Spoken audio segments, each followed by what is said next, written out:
Hello friends, आपका मेरे channel सीख स्टडी में स्वागत है, जहां पर आपके आने वाले सभी एग्ज़ाम में बहुत ज़्यादा हेल्प मिलने वाली है। सारे एग्ज़ाम से रिलेटेड इम्पॉर्टेंट कंटेंट आपको यहां मिलता रहेगा। इसलिए गाइस, चैनल को सब्सक्राइब और लाइक करना बिल्कुल ना भूलें और साथ ही साथ बेल आइकन पर ज़रूर क्लिक करें। तो फ्रेंड्स, चलते हैं आज के कुछ इम्पॉर्टेंट क्वेश्चन पर जो एग्ज़ाम की दृष्टि बहुत ही इम्पॉर्टेंट है। फ्रेंड, देखते हैं कि वे क्वेश्चन कौन से हैं और उनसे हमें क्या फैक्ट पता चलते हैं और हमें उनसे क्या जानकारी मिलती है। चलिए फ्रेंड, आज का पहला क्वेश्चन। नंदन ब्लॉक प्रिंट नामक रंग बिरंगी वह कला जिसमें फैब्रिक पर रूपांकनों के सुशोभित एवं संरेखित विन्यासों का उपयोग किया जाता है, डैश राज्य के तारापुर गांव में देखी जाती है। फ्रेंड, ये कल के वीडियो का लास्ट क्वेश्चन है जो मैंने आपको दिया था इसका सलूशन करने के लिए। चलिए फ्रेंड, देख लीजिए इसका कौन सा आंसर सही है। पहला ऑप्शन है महाराष्ट्र, दूसरा ऑप्शन है Odisha, option number 3 Uttarakhand, option number 4 Madhya Pradesh. सोचिए फ्रेंड, कौन सा विकल्प सही है। चलिए फ्रेंड, सोच लिया होगा। अब देखते हैं इसका सही जवाब। इसका सही जवाब है ऑप्शन नंबर 4। कौन सा friend? Option number 4 Madhya Pradesh. नंदन ब्लॉक प्रिंट नामक रंग बिरंगी कला जिसमें फैब्रिक पर रूपांगनों के सुशोभित एवं संरेखित विन्यासों का उपयोग किया जाता है, कहाँ की? मध्य प्रदेश के तारापुर गांव में देखी जाती है। याद रहेगा फ्रेंड। चलिए फ्रेंड, अगले क्वेश्चन में चलते हैं। संपूर्ण भारत के भूभाग में मुक्त रूप से आवागमन करने का अधिकार भारतीय संविधान के किस अनुच्छेद के अंतर्गत मौलिक अधिकार है? फ्रेंड, ये क्वेश्चन दिया गया है और इसके ऑप्शन है ऑप्शन नंबर 1 अनुच्छेद 24, ऑप्शन नंबर 2 अनुच्छेद 14, ऑप्शन नंबर 3 अनुच्छेद 19, ऑप्शन नंबर 4 अनुच्छेद 21। फ्रेंड, सोचिए कौन सा विकल्प सही हो सकता है। भारत के भूभाग में आवागमन का अधिकार किस अनुच्छेद के अंतर्गत प्रत्येक नागरिक को मिला हुआ है? चलिए फ्रेंड, सोच लिया होगा। अब इसका जवाब देख लीजिए। तो इसका सही जवाब है ऑप्शन नंबर 3 अनुच्छेद 19। अनुच्छेद 19 के अंतर्गत भारत के भूभाग में आवागमन करने का अधिकार दिया गया हो। क्लियर हो फ्रेंड? और अनुच्छेद 24 जो है वो कारखानों आदि में काम करने वाले बालकों के नियोजन पर प्रतिबंध से संबंधित है। क्लियर हुआ फ्रेंड? और अनुच्छेद 14 या विधि की समानता और विधियों के प्रति निषेध का संरक्षण करता है। कहने का मतलब है कानून के प्रति समानता, कानून की दृष्टि में सब बराबर होंगे, यह बताता है। क्लियर हुआ फ्रेंड? चलिए फ्रेंड, ऑप्शन 4 पे जब हम नज़र डालते हैं तो क्या देखते हैं? अनुच्छेद 21, ये किससे संबंधित है? प्राण दैहिक स्वतंत्रता का संरक्षण। क्लियर हुआ फ्रेंड? चलिए फ्रेंड, अगले क्वेश्चन में चलते हैं। भारत पर शासन करने वाला पहला मुस्लिम राजवंश कौन था? फ्रेंड, ऑप्शन नंबर 1 लोधी राजवंश, ऑप्शन नंबर 2 तुगलक राजवंश, ऑप्शन नंबर 3 खिलजी राजवंश, ऑप्शन नंबर 4 गुलाम राजवंश। फ्रेंड्स, सोचिए कौन सा जवाब सही हो सकता है। चलिए फ्रेंड, सोचिए एक बार। लोधी राजवंश, तुगलक वंश, या फिर खिलजी, या फिर गुलाम। चलिए फ्रेंड, अब इसका आंसर देख लेते हैं। तो पहला मुस्लिम राज कौन सा? ऑप्शन नंबर 4 गुलाम वंश है। ठीक प्लीज? ठीक फ्रेंड? चलिए फ्रेंड, अब इसके बारे में हम थोड़े फैक्ट भी जान लेते हैं इस क्वेश्चन से। ठीक, गुलाम वंश ने कब से कब तक शासन किया? तो गुलाम वंश ने 1206 से 1290 ईस्वी तक शासन किया था। क्लियर हो फ्रेंड? और इसके संस्थापक कौन थे? कुतुबुद्दीन ऐबक। कौन फ्रेंड? कुतुबुद्दीन ऐबक। चलिए फ्रेंड, अब बात करते हैं खिलजी वंश की। तो खिलजी वंश 1290 से 1320 ईस्वी तक चला था। संस्थापक कौन थे इसके? जलालुद्दीन खिलजी। तुगलक वंश फ्रेंड, तो ये 1320 से 1414 तक चला था। कितने साल? 94 वर्षों तक। और इसके संस्थापक कौन थे? गियासुद्दीन तुगलक। कौन फ्रेंड? गियासुद्दीन तुगलक, याद रहेगा। और लोधी वंश की बात करते हैं तो इसका शासन 1451 से 1526 ईस्वी तक था। Clear friend. और इसके संस्थापक बहलोल लोधी थे। क्लियर हुआ फ्रेंड। चलिए फ्रेंड अगले क्वेश्चन में चलते हैं। बिजली से धातु चढ़ाना गैल्वेनीकरण की प्रक्रिया में लोहे पर क्या जम जाता है। फ्रेंड 4 विकल्प दिए गए हैं, सोचिए। तांबा, option number 2 tin, option number 3 जस्ता, ऑप्शन नंबर 4 एल्यूमिनियम। चलिए फ्रेंड सोच लीजिए। चलिए फ्रेंड इसका जवाब देखिए। इसका सही जवाब है ऑप्शन नंबर 3। क्या फ्रेंड, ऑप्शन नंबर 3 जस्ता। चलिए फ्रेंड सबसे पहले बात करते हैं गैल्वेनीकरण, ये क्या होता है। ठीक, तो गैल्वेनीकरण क्या है। गैल्वेनीकरण एक प्रक्रम है या फिर एक प्रक्रिया है जिसमें इस्पात या लोहे के ऊपर जस्ते की परत चढ़ाई जाती है। Clear friend. और ये परत क्यों चढ़ाई जाती है, जिससे धातु का क्षरण रोका जा सके। क्षरण अर्थात जंग लगने से रोका जा सके, इसलिए इस पर लेप किया जाता है, जिसे कि गैल्वेनीकरण कहते हैं। क्लियर हुआ फ्रेंड। और इसका नाम गैल्वेनीकरण क्यों पड़ा, तो ये इटली के वैज्ञानिक थे, ठीक, जिनका नाम लुइगी गैल्वानी था, उनके नाम पे पड़ा है गैल्वेनीकरण। क्लियर रहेगा फ्रेंड, याद रहेगा। चलिए फ्रेंड अगले क्वेश्चन में चलते हैं। निम्नलिखित में से कौन सी धातु सबसे अधिक मुलायम धातु है। फ्रेंड 4 विकल्प आपको दिए गए। टिन, एल्यूमिनियम, तांबा, सोना। फ्रेंड ये 4 विकल्प दिए गए हैं, आपको सोचना है कि कौन सा विकल्प सही हो सकता है। चलिए फ्रेंड सोचिए। टिन, एल्यूमिनियम, तांबा या फिर सोना। चलिए फ्रेंड इसके विकल्प की ओर चलते हैं, कौन सा इसका विकल्प सही है। चलिए फ्रेंड इसका सही विकल्प है ऑप्शन नंबर 4 सोना। सोना इसका सही विकल्प है। चलिए फ्रेंड सबसे अधिक मुलायम धातु सोना। फ्रेंड अगर आपसे कभी भी सोने का परमाणु क्रमांक या कहे तो एटॉमिक नंबर पूछ ले तो ये कितना होता है फ्रेंड, ये होता है 79। कितना फ्रेंड, 79। क्लियर रहेगा फ्रेंड। और तांबे का अगर पूछ ले आपसे फ्रेंड तो तांबे का 29। क्लियर रहेगा फ्रेंड। टिन का पूछ ले आपसे 50। अगर आपसे एल्यूमिनियम का पूछ ले तो 13 परमाणु क्रमांक। याद रहेगा फ्रेंड, एटॉमिक नंबर। चलिए फ्रेंड अगले क्वेश्चन में चलते हैं। भारतीय अंतरिक्ष अनुसंधान संगठन इसरो के अध्यक्ष और पद्म भूषण पुरस्कार का विजेता का नाम बताइए, जिन्होंने उस ऐतिहासिक क्षण को वास्तविकता बनाया जब मार्स ऑर्बिटर किसी प्रथम प्रयास में मंगल ग्रह की कक्ष में प्रवेश करने वाला पहला भारतीय अंतरिक्ष यान बना था। फ्रेंड सोचिए। पहला ऑप्शन के राधाकृष्णन, दूसरा option Fali Nariman, option number 3 Sundar Pichai या फिर ऑप्शन नंबर 4 नंदन नीलेकणी। चलिए फ्रेंड सोचिए। चलिए फ्रेंड्स सोच लिया होगा आप सबने। चलिए अब इसका आंसर देख लेते हैं कौन सा विकल्प सही है। तो फ्रेंड इसका सही विकल्प है ऑप्शन नंबर 1 के राधाकृष्णन। क्लियर हुआ फ्रेंड। कौन फ्रेंड थे, के राधाकृष्णन। चलिए फ्रेंड अब इनके बारे में जान लेते हैं हम थोड़ा कुछ। ठीक, तो ये कहाँ के निवासी हैं, भारत के किस स्टेट के, तो ये कोचीन के त्रावणकोर। ठीक, इनका जन्म कब हुआ था, तो इनका जन्म 29 अगस्त 1949 को हुआ था। क्लियर हुआ फ्रेंड।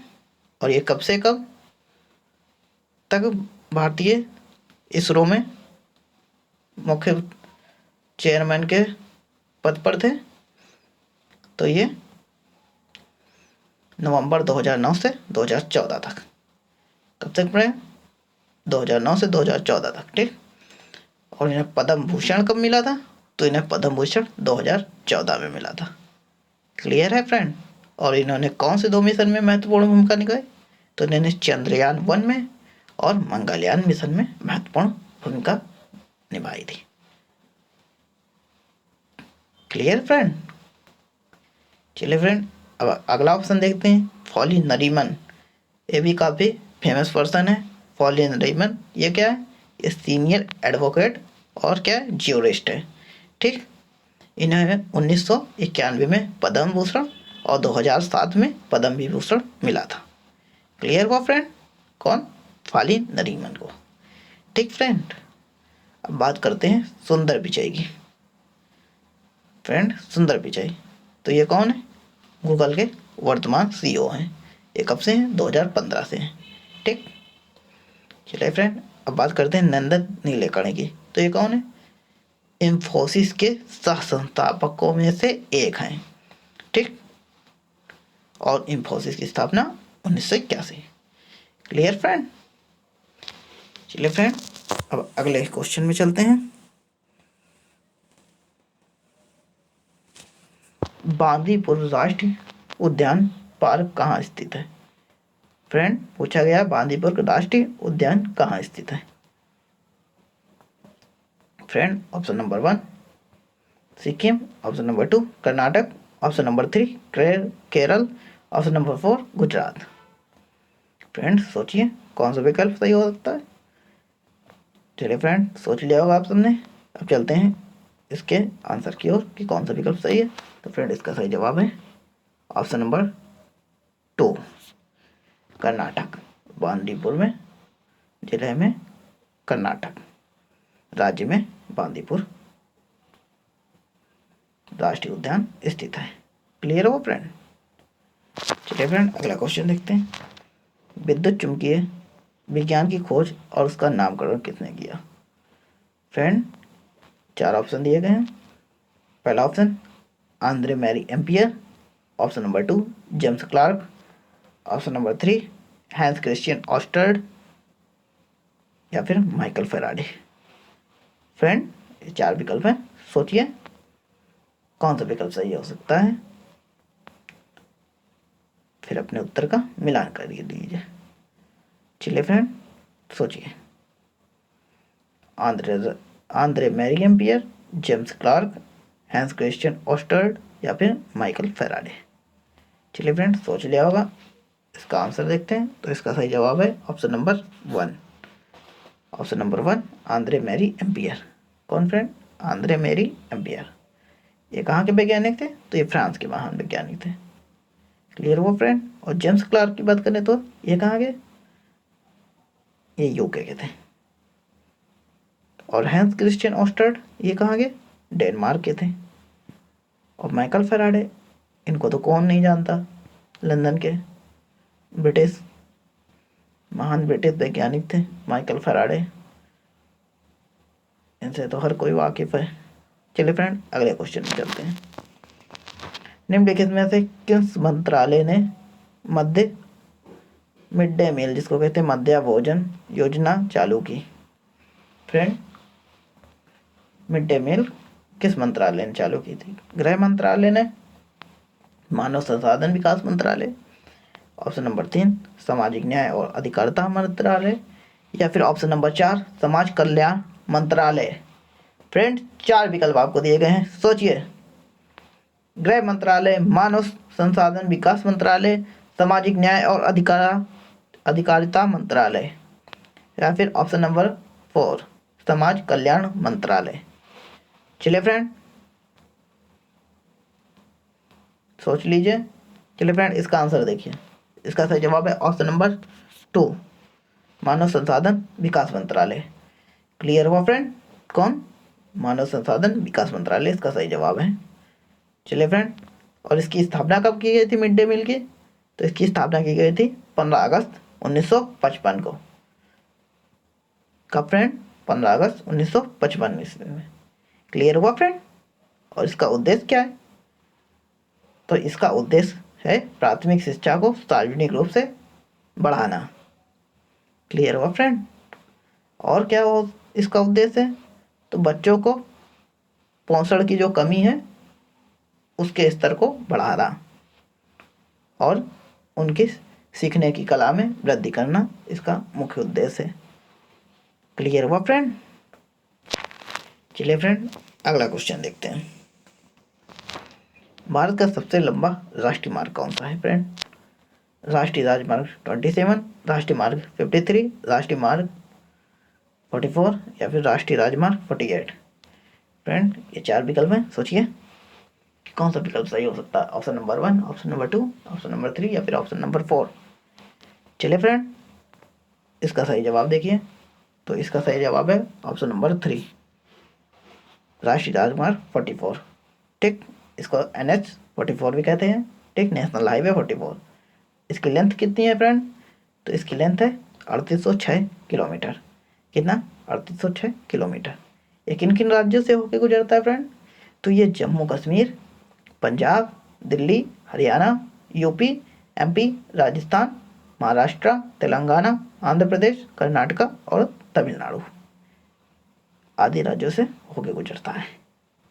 Clear friend? इसकी लेंथ जरूर याद रखिएगा, 3806 किलोमीटर लगभग है। 3800 याद रखिएगा। चलिए फ्रेंड अगला क्वेश्चन। निम्नलिखित में किसने A century is not enough का लेखन किया? फ्रेंड 4 विकल्प, सचिन तेंदुलकर, MS धोनी, विराट कोहली, सौरव गांगुली। चलिए फ्रेंड सोचिए कौन सा विकल्प? सचिन तेंदुलकर सही है कि MS धोनी सही है कि विराट कोहली सही है या फिर सौरव गांगुली सही है? चलिए फ्रेंड सोचिए, ऑप्शन नंबर 1, ऑप्शन नंबर 2, चलिए फ्रेंड कि ऑप्शन नंबर 3 या फिर ऑप्शन नंबर 4। चलिए फ्रेंड सोचिए। चलिए फ्रेंड सोच लिया होगा आप सबने। चलिए फ्रेंड इसका जवाब देखते हैं, तो इसका सही जवाब ऑप्शन नंबर 4, सौरव गांगुली। कौन फ्रेंड? सौरव गांगुली। क्लियर हुआ फ्रेंड? इन्होंने ये पुस्तक कब प्रकाशित हुई? तो 24 फरवरी 2018 को। ठीक फ्रेंड याद रहेगा। और यहाँ पे दिया गया सचिन तेंदुलकर, तो सचिन तेंदुलकर ने कौन सी पुस्तक लिखी थी? प्लेइंग इट माई वे। ठीक, ऑटोबायोग्राफी है इनके, प्लेइंग इट माई वे। ठीक याद रहेगा फ्रेंड। चलिए फ्रेंड अगले क्वेश्चन में चलते हैं। निम्नलिखित में से कौन एबेल पुरस्कार 2019 जीतने वाली पहली महिला बनी? Friend option number 1 Sophie Germain, option number 2 करेन ओलेनबेक, ऑप्शन नंबर 3 मरियम मिर्जा खानी, option number 4 Julia Robinson. Friend ये 4 विकल्प दिए गए, सोचिए और विचार कीजिए कौन सा विकल्प सही है। चलिए फ्रेंड सोचिए।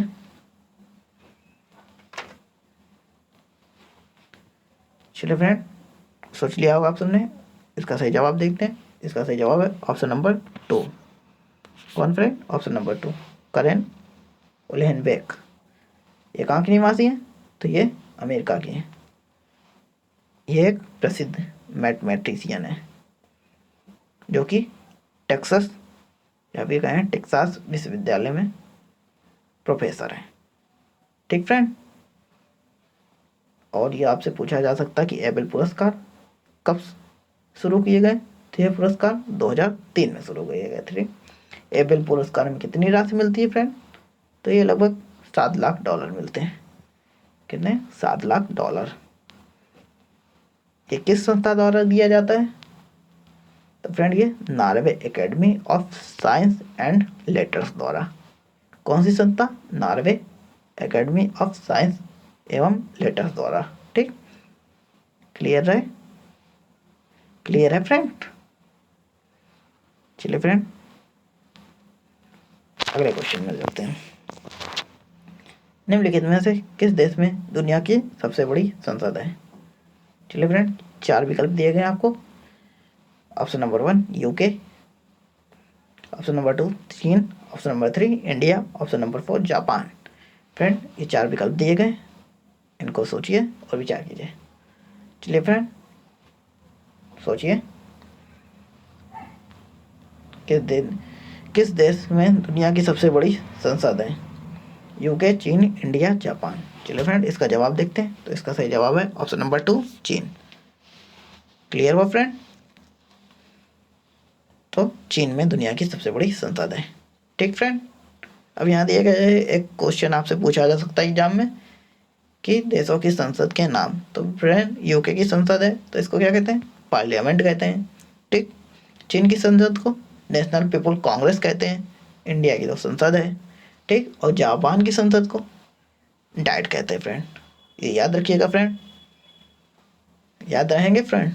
आशा करता हूँ आपको ये सब पॉइंट भी याद रहेंगे। चलिए फ्रेंड, तो आपको आज का वीडियो कैसा लगा कमेंट करके ज़रूर बताएं। अपना प्यार और सहयोग बनाए रखें फ्रेंड। तो फ्रेंड्स मिलते हैं अगले वीडियो में, लेकिन उससे पहले चैनल को लाइक और सब्सक्राइब करना ना भूलें, और साथ ही साथ वीडियो को ज़्यादा से ज़्यादा शेयर करें। चलिए फ्रेंड, मिलते हैं अगले वीडियो में।